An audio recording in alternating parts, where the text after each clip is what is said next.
શરૂઆત કરીએ આજના મુખ્ય સમાચારોથી।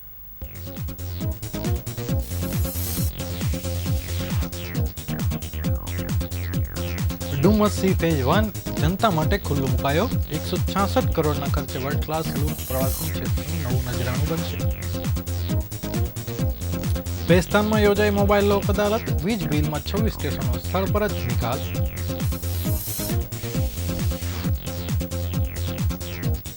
બોમ્બે માર્કેટ નજીક મ્યુનિસિપલના કચરા ડેપો પર કર્મચારીઓને ભાડે હોબાળો।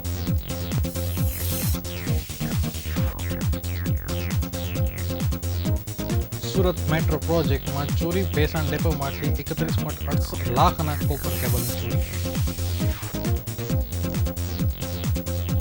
આંતરરાષ્ટ્રીય મહિલા દિનની લાયન્સ ક્લબ ઓફ સુરત દ્વારા ઉજવણી।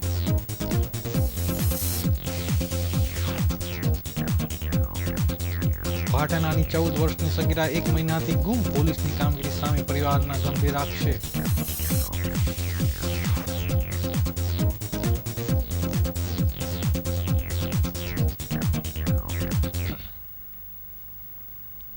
સમાચાર વિગતવાર જોઈએ। સુરત ડાયમંડ સિટી અને ટેક્સટાઇલ હબ તરીકે વિશ્વ વિખ્યાત હવે પ્રવાસન ક્ષેત્ર પણ વૈશ્વિક નકશા પર ચમકવા માટે તૈયાર થયું છે। સુરત મહાનગરપાલિકાના ડ્રીમ પ્રોજેક્ટ સમાન ડુમસ સી ફેઝ ડેવલપમેન્ટના પ્રથમ તબક્કાનું લોકાર્પણ કેન્દ્રીય જળશક્તિ મંત્રી CR પાટીલના હસ્તે કરવામાં આવ્યું છે। આ સાથે સુરતને 920 કરોડથી વધુના વિવિધ વિકાસલક્ષી પ્રકલ્પોની ભેટ મળી છે, જે શહેરની આધુનિકતા અને સુખાકારીમાં વધારો કરશે। ડુમસનો દરિયા કિનારો સુરતીઓ માટે રવિવારની રજા અને સાંજની સહેલાનું મનગમતું સ્થળ રહ્યું છે। હવે તેને વર્લ્ડ ક્લાસ લુક આપવામાં આવ્યો છે। રૂપિયા 166 કરોડના ખર્ચે તૈયાર થયેલા ફેઝ 1માં પ્રવાસીઓ માટે આધુનિક વોકવે, બેઠક વ્યવસ્થા, લેન્ડસ્કેપિંગ અને રોશનીનું સુંદર આયોજન કરવામાં આવ્યું છે। લોકાર્પણ પ્રસંગે કેન્દ્રીય મંત્રી CR પાટીલે જણાવ્યું હતું કે એક સમયે સ્વચ્છ ગણાતું સુરત આજે દેશમાં સ્વચ્છતામાં પ્રથમ ક્રમે છે। ડુમસ સી ફેઝ પ્રોજેક્ટ રાજ્યના પ્રવાસન નકશામાં એક નજરાણા સમાન છે। આ પ્રોજેક્ટ આગામી સમયમાં સુરતની નવી ઓળખ બનશે અને આંતરરાષ્ટ્રીય સ્તરના ટુરિસ્ટ ડેસ્ટિનેશન તરીકે ઉભરી આવશે। માત્ર ડુમસ જ નહીં, પરંતુ સમગ્ર સુરત શહેરમાં આંતરમાળખાકીય સુવિધાઓ મજબૂત કરવા માટે કુલ 673.12 કરોડના પ્રકલ્પોનું લોકાર્પણ કરવામાં આવ્યું હતું।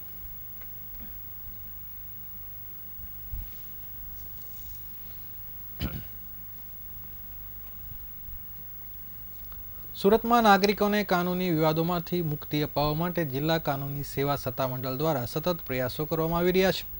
આ કડીમાં શહેરના ભેસ્તાન વિસ્તારમાં પ્રી કન્સલ્ટેશન મોબાઈલ લોક અદાલતનું આયોજન કરવામાં આવ્યું હતું, જેનો મુખ્ય હેતુ કોર્ટમાં પેન્ડિંગ રહેલા વીજ બિલના કેસોનો ઝડપી અને સૌહાર્દપૂર્વક નિકાલ કરવામાં આવે। આ મોબાઈલ લોક અદાલતમાં કેસ ધરાવતા ગ્રાહકો માટે ખાસ રાહત પેકેજ જાહેર કરવામાં આવ્યું હતું। ગ્રાહકોએ માત્ર વીજ બિલની મૂળ રકમ જ ભરવાની હતી, જ્યારે તેના પરનું તમામ વ્યાજ અને પેનલ્ટી સંપૂર્ણપણે માફ કરવામાં આવી હતી। બાકી રકમ એકસાથે ચૂકવવામાં અસમર્થ હોય તેવા ગ્રાહકો માટે સરળ હપ્તાની પણ સુવિધા ઉપલબ્ધ કરવામાં આવી હતી। આ પહેલને કારણે નાગરિકોને કોર્ટમાં વારંવાર ધક્કા ખાવાથી મુક્તિ મળી છે, જેનાથી તેમનો કિંમતી સમય અને નાણાંની બંનેની બચત થઈ છે। આ કાર્યક્રમ ઉનપટિયા સ્થિત રાહત સોસાયટીના દાદા કોમ્યુનિટી હોલ ખાતે યોજવામાં આવ્યો હતો, જેમાં ગ્રાહકોને મોટી સંખ્યામાં હાજરી આપી હતી, જેમાં કુલ 64 કેસમાંથી 26 કેસોનો નિકાલ થયો છે। જિલ્લા કાનૂની સેવા સત્તામંડળ દ્વારા કરવામાં આવેલી આ કામગીરીથી લાંબા સમયથી પેન્ડિંગ કેસોનો નિકાલ થતાં બંને પક્ષોને મોટી રાહત મળી છે। આવી મોબાઈલ લોક અદાલતો ગરીબ અને મધ્યમ વર્ગના નાગરિકો માટે કાનૂની પ્રક્રિયાને સરળ અને સુલભ બનાવવાનું કામ કરી રહી છે।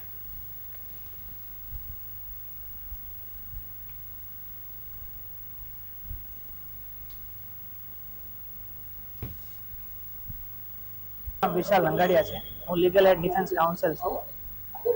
ઊન ખાતે આજરોજ પ્રી લિટિગેશન, પ્રી કન્સિલિએશન અને મોબાઈલ લોક અદાલતની કામગીરી સંભાળવામાં આવ્યા છે। આના પહેલા કોસાડ ખાતે જે લોક અદાલતનું આયોજન કરવામાં આવેલું મોબાઈલ લોક અદાલતનું, એમાં ભવ્ય સફળતા મળેલી અને એ સફળતાને ધ્યાને લઈને RA ત્રિવેદી સાહેબ, જે ડિસ્ટ્રિક્ટ લીગલ સર્વિસ ઓથોરિટીના અધ્યક્ષ તથા પ્રિન્સિપાલ ડિસ્ટ્રિક્ટ સેશન જજ સાહેબ શ્રી છે, એમની સૂચના મુજબ અહીંયા ઊન ખાતે આજરોજ મોબાઈલ લોક અદાલતનું આયોજન કરવામાં આવેલું છે। શહેરમાં સફાઈ કામદારો અને નવા કોન્ટ્રાક્ટરો વચ્ચેનો વિવાદ હવે ઉગ્ર સ્વરૂપ ધારણ કરી રહ્યો છે। સુરત મહાનગરપાલિકાના વરાછા લિંબાયત ઝોનને જોડતા બોમ્બે માર્કેટ પાસે આવેલા કચરા ડેપો પર આજે ભારે સંખ્યામાં કર્મચારીઓ એકઠા થઈને ભારે સૂત્રોચ્ચાર અને વિરોધ પ્રદર્શન કર્યું હતું. આ વિરોધનો મુખ્ય કારણ નવા કોન્ટ્રાક્ટર દ્વારા વર્ષોથી સેવા આપતા 200થી વધુ કર્મચારીઓની સામૂહિક ચટણી કરી હોવાનું સામે આવ્યું છે. મળતી માહિતી મુજબ આ કર્મચારીઓ છેલ્લા 15થી 20 વર્ષથી સુરત શહેરના વિવિધ વિસ્તારોમાં door to door garbage collection એટલે કે ઘરે ઘરે જઈને કચરો ઉઘરાવવાની ગાડીઓ પર કામ કરી રહ્યા હતા. આ કામદારોએ કોરોના જેવી પરિસ્થિતિમાં પણ શહેરને સ્વસ્થ રાખવા માટે જીવના જોખમે કામ કર્યું હતું. જોકે તાજેતરના આ વિસ્તારોનો કોન્ટ્રાક્ટ બદલાતા નવા કોન્ટ્રાક્ટરોને જૂના 200 કર્મચારીઓને એકાએક નોકરીમાંથી મુક્ત કરી દીધા છે. કર્મચારીઓના જણાવ્યા અનુસાર તેમને મૌખિક આદેશ આપી દેવામાં આવ્યો છે કે આગામી 25 તારીખથી તેમને નોકરી પર આવવાની જરૂર નથી. આ આકસ્મિક નિર્ણયને કારણે વર્ષોથી કામગીરી પર નપતા સેંકડો પરિવારનો આજીવિકા માટે મોટું જોખમ ઊભું થયું છે. વિરોધ કરી રહેલા કર્મચારીઓએ માત્ર છટણી જ નહીં પરંતુ કોન્ટ્રાક્ટરની કામ કરવાની પદ્ધતિ સામે પણ ગંભીર સવાલો ઉઠાવ્યા છે. આંદોલનકારી કામદારોનો આક્ષેપ છે કે જ્યારે તેઓ પોતાની ન્યાયિક માંગણી માટે શાંતિપૂર્ણ રીતે ડેપો પર એકઠા થયા ત્યારે તેમને ડરાવવા અને ધમકાવવા માટે કોન્ટ્રાક્ટર દ્વારા બહારના અસામાજિક તત્વોને ડેપો પર બોલાવવામાં આવ્યા હતા.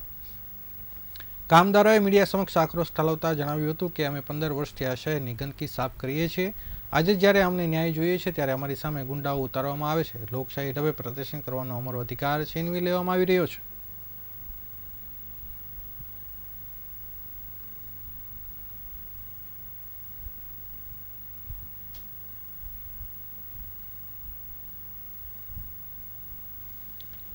શહેરમાં ચાલી રહેલ મેટ્રો રેલ પ્રોજેક્ટના સામાન પર તસ્કરોએ તરાપ મારી છે. પાલ પોલીસ મથકની હદમાં આવેલ ભેસાણ મેટ્રો ડેપોના કમ્પાઉન્ડમાંથી અંદાજે 31.68 લાખની કિંમતના કોપર કેબલની ચોરી થતાં પોલીસ બેડામાં દોડધામ મચી ગઈ છે.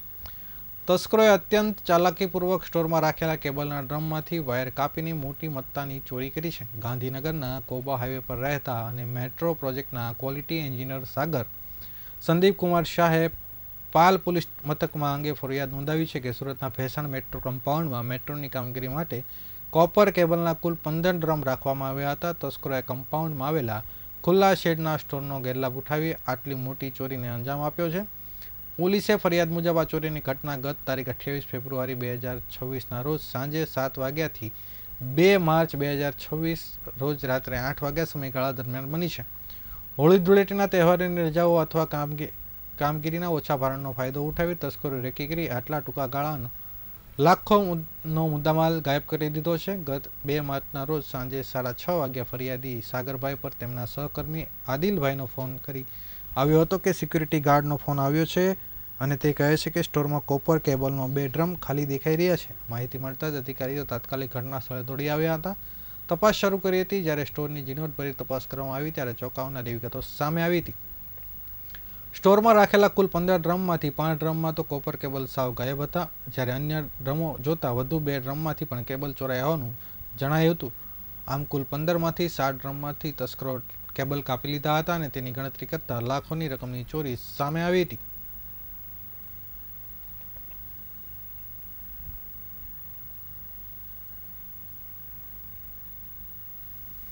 આંતરરાષ્ટ્રીય મહિલા દિનની ઉજવણી લાયન્સ ક્લબ ઓફ સુરત દ્વારા પ્રેસિડેન્સીના સહયોગથી કરાઈ હતી. આંતરરાષ્ટ્રીય મહિલા દિવસ નિમિત્તે આ સુંદર સવારે આવો સન્માનીય કાર્યક્રમ યોજવા બદલ સૌપ્રથમ આદરણીય કાર્ય સાહેબ શ્રી ચુડાવાલા સાહેબ અને પ્રેસિડેન્સી પરિવારને અભિનંદન પાઠવવામાં આવ્યા હતા. જેમાં Lions club of Surat president સહભાગી છે એ બદલ ધન્યતા અનુભવતા હતા. જેઓ અસ્તિત્વ હોવા છતાં પણ આજના કાર્યક્રમમાં આમંત્રણ સ્વીકારી ઉપસ્થિત રહ્યા હતા. જેઓની હાજરીથી કાર્યક્રમ શોભાયમાન બન્યો હતો. સુરતનું ગૌરવ, ગુજરાતનું ગૌરવ અને સમાજનું ગૌરવ એવા પદ્મશ્રી નિલેશભાઈ માંડલેવાલાની ઉપસ્થિતિ પણ ખૂબ જ ગર્વની વાત હતી. તો PM શાહ કે જેઓ સમગ્ર અઠવાડિયા દરમિયાન ખૂબ જ વ્યસ્ત રહે છે અને રવિવારની પણ સવાર તેમ છતાં પણ તેઓ ઉજવણીમાં જોડાતા તેઓનો આભાર વ્યક્ત કરાયો હતો. મહિલા દિનની ઉજવણી DCP જુલીબેન કોઠિયા, પ્રજ્ઞાબેન વશી અને મારુબેન ચિરચરાનું સન્માન કરાયું હતું.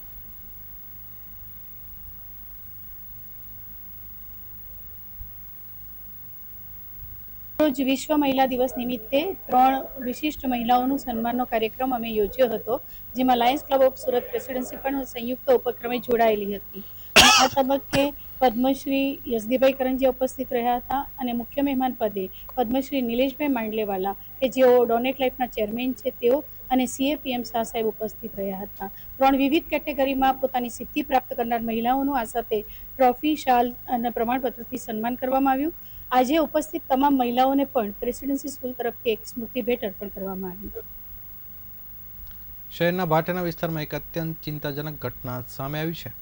5 ફેબ્રુઆરી 2026ના રોજ શાળાએ જવા માટે નીકળેલી 14 વર્ષની સગીરા 1 મહિનો વીતી જવા છતાં ઘરે પરત ન ફરતા પરિવારમાં આક્રંદ મચ્યો છે. આ મામલે સલાબતપુરા પોલીસ સ્ટેશનમાં ગુમશુદગીની ફરિયાદ નોંધવામાં આવી હતી, પરંતુ 1 મહિના લાંબા સમય વીતી ગયા હોવા છતાં પોલીસના હાથમાં હજુ સુધી કોઈ મહત્વપૂર્ણ કડી આવી નથી. દીકરી ગુમ થયાને 30 દિવસનો સમયગાળો પસાર થઈ ચૂક્યો છે, છતાં તપાસમાં કોઈ પ્રગતિ ન દેખાતા પરિવારજનો પોલીસની કામગીરી સામે રોષે ભરાયા છે. પરિવારજનો આરોપ છે કે સલાબતપુરા પોલીસના મામલે સદંતર બેદરકારી દાખવી રહી છે. પરિવારે સવાલ ઉઠાવ્યો છે કે જો કોઈ ધનવાન પરિવારનું બાળક ગુમ થયું હોત તો પોલીસ અત્યાર સુધીમાં તેને શોધી કાઢત. ગરીબ પરિવારની દીકરી હોવાથી જ આ કેસને ગંભીરતાથી લેવામાં આવતો નથી. ફરિયાદ નોંધાવ્યાના 1 મહિનો થઈ ગયો હોવા છતાં તપાસ અધિકારી તરફથી પરિવારને કોઈ સંતોષકારક જવાબ કે પ્રોગ્રેસ રિપોર્ટ આપવામાં આવતો નથી. પરિવારનું માનવું છે કે જો દીકરો હોત તો કદાચ પોલીસનું વલણ અલગ હોત. એક સગીર ગુમ છે, છતાં પોલીસ તંત્રની ઢીલી નીતિથી પરિવારની ચિંતામાં અનેક ગણો વધારો થયો છે. સલાબતપુરા પોલીસ આ સમગ્ર મામલે ફરી એકવાર વિવાદમાં આવી છે. પરિવારજનોએ પોલીસ અધિકારીઓ સમક્ષ આજીજી કરી છે કે તેમની દીકરીને વહેલી તકે શોધી કાઢવામાં આવે, જેથી પરિવારને માનસિક તણાવમાંથી મુક્તિ મળે. હાલમાં આ ઘટના વિસ્તારમાં ચર્ચાનો વિષય બની છે. પોલીસની તપાસની ગતિ પર પ્રશ્નાર્થ ચિહ્નો લાગી રહ્યા છે. પરિવાર હજુ પણ પોતાની લાડકી દીકરીના સુરક્ષિત પરત ફરવાની આશા સેવી રહ્યો છે.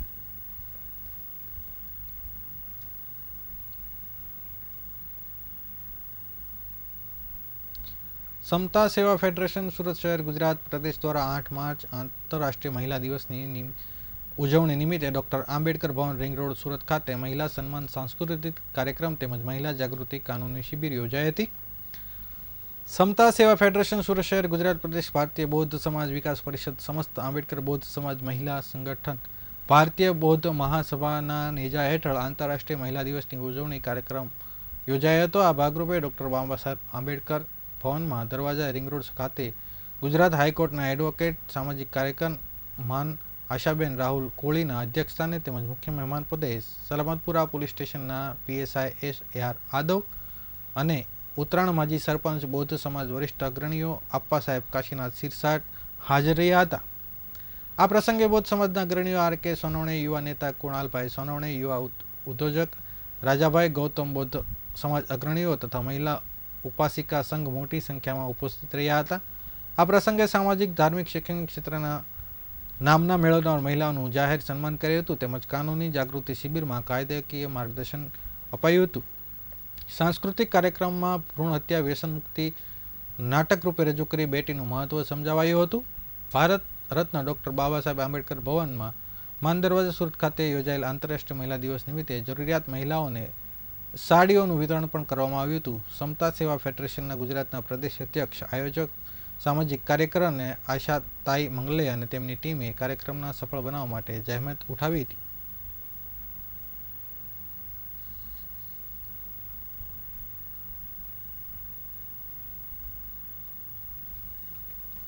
સુરતના પુણાગામ વિસ્તારમાં આવેલ સાગર ઇંગ્લિશ સ્કૂલ દ્વારા તારીખ 8/3/2026ના રવિવારના રોજ વિજ્ઞાન અને કળા પ્રદર્શનનું ભવ્ય આયોજન કરવામાં આવ્યું હતું. આયોજનમાં પુણાગામ પોલીસ સ્ટેશનના પીએસઆઈ તુષાર પાટીલ, સાગર ઇંગ્લિશ સ્કૂલના ટ્રસ્ટી આલોક પટેલ સર અને સાગર પટેલ સર પણ ઉપસ્થિત રહ્યા હતા. સુરતના પુણાગામ વિસ્તારમાં આવેલ સાગર ઇંગ્લિશ સ્કૂલ દ્વારા તારીખ 8/3ના રવિવારના રોજ વિજ્ઞાન અને કળા પ્રદર્શનનું આયોજન 800થી વધુ વિદ્યાર્થીઓએ ભાગ લીધો હતો અને 1500 કરતાં વધારે વાલીઓ ઉપસ્થિત રહ્યા હતા. વિજ્ઞાન અને કળા પ્રદર્શનમાં વિદ્યાર્થીઓએ fire alarm, road safety alarm, ગુરુત્વાકર્ષણ બળ તેમજ વિજ્ઞાન પ્રમાણે અનેક પ્રકારના જુદા જુદા એક્સપેરિમેન્ટ કરી બધાને અને વાલીઓને આશ્ચર્યચકિત કરી દીધા હતા. વધુમાં વિદ્યાર્થીઓ દ્વારા સૌરમંડળની અદ્ભુત કળાકૃતિઓ તેમજ આર્ટ ગેલેરી, સોલાર સિસ્ટમ, નાના બાળકો દ્વારા અલગ અલગ ફ્રૂટમાંથી બનાવેલી વસ્તુઓ તેમજ સ્કૂલમાં પ્રવેશ કરતાની સાથે જ ભક્તિમય દ્રવ્યો જોઈને બધા વાલીઓ અભિનંદન પાઠવ્યા હતા. એની સાથે લોકોએ મનોરંજન માટે લોક જાગૃતિના દ્રશ્યો તેમજ કૈલાસ પર્વત તેમજ અયોધ્યા રામ મંદિરનું નિર્માણ પણ કરવામાં આવ્યું હતું. વાલીઓ તેમજ ઉપસ્થિત મહેમાનો દ્વારા વિદ્યાર્થી અને વિદ્યાલય પરિવારને ખૂબ ખૂબ અભિનંદન પાઠવ્યા હતા. બાળકોનું ઉજ્જવળ ભવિષ્ય વિદ્યાલયમાં જોવાથી બધા વાલીઓ આનંદની અનુભૂતિ કરી રહ્યા હતા.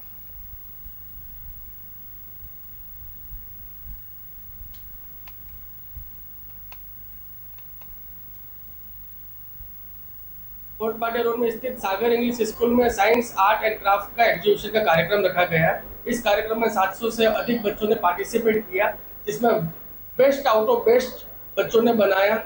अलग अलग सोलर सिस्टम के ऊपर कैसे हमारा इंडिया ग्रोथ कर रहा है, एआई के ऊपर जो हमारे भारत के अंदर सबमिट हुआ था, एआई सबमिट दिल्ली के अंदर हमारे बड़ा प्रधान जी नरेंद्र मोदी जी के हस्तक में बाकी सभी कंपनी के सीईओ यहाँ पे इंडिया में आए थे और मीटिंग किया गया था, एआई सबमिट हुआ था। उसी को ध्यान में रखते हुए आज साइंस एग्जीबिशन का कार्यक्रम किया गया, जिसमें छोटे छोटे बच्चों ने अपना वेब डिजाइन किया। एआई जिस हिसाब से अभी बढ़ रहा है, उस हिसाब से टेक्नोलॉजी बढ़ रही है, उस हिसाब से बच्चे के अंदर जो अंदर की जो कला है वो एक बार बाहर निकालने के लिए स्कूल हर साल की तरह इस साल भी इस कार्यक्रम को सफल बनाया है। સમાચારો પૂર્ણ કરતા પહેલા ફરી વખત નજર કરીએ આજના મુખ્ય સમાચારો પર।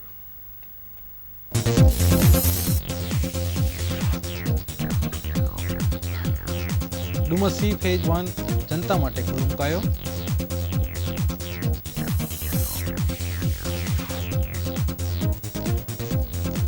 ભેસ્તાનમાં યોજાઈ મોબાઈલ લોક અદાલત, વીજ બિલના 26 કેસોનો સ્થળ પર નિકાલ।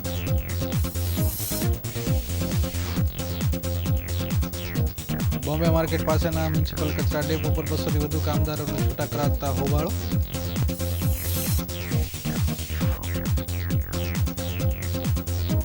સુરત મેટ્રોના ભેસાણ ડેપોમાંથી 31.68 લાખના કેબલની ચોરી।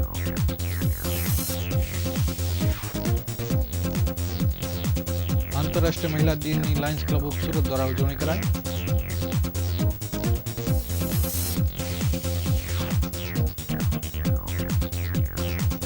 પાઠેનાની 14 વર્ષની સગીરા 1 મહિનાથી ગુમ, પોલીસની કામગીરી સામે પરિવારના આક્ષેપ।